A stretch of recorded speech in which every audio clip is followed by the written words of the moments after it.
माता करो न शोक। मंदोदरी के हृदय में अथाह कष्ट देख करके उनकी पुत्रवधू सुलोचना कहती है, हे माता अधिक दुख ना करो।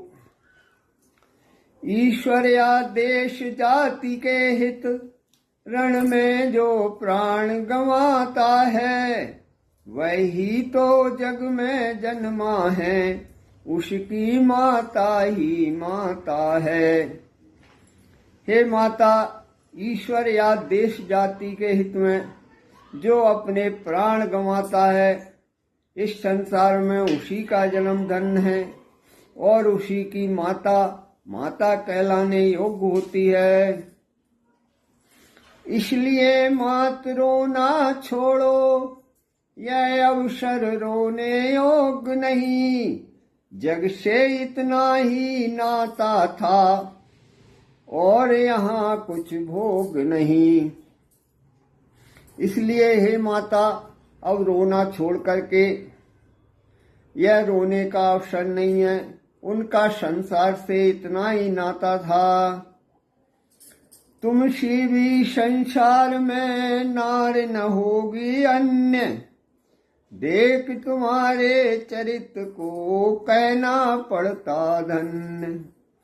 हे माँ, तुम्हारे समान भी इस संसार में कोई दूसरी स्त्री नहीं है। तुम्हारे चरित्र को देखकर भी मुझे धन्य कह रही हूँ।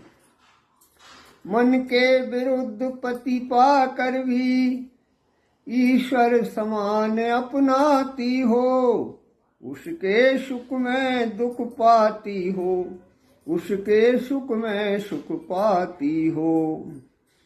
हे माँ, तुम मन के विरुद्ध पति पाकर भी उसे ईश्वर के समान पूजती हो और उनके दुख में ही दुखी होती हो और उनके सुख में ही सुखी होती हो। सीमा है वह पतिव्रत की, जितना आदर्श तुम्हारा है। सचमुच तुम जिस पथ पर हो माँ, वह पथ खाड़े की धारा है। हे माँ, यही पतिव्रत की सीमा है जो तुम्हारा आदर्श है। वास्तव में ही आपका जो पथ है वो तलवार की धारे के समान है।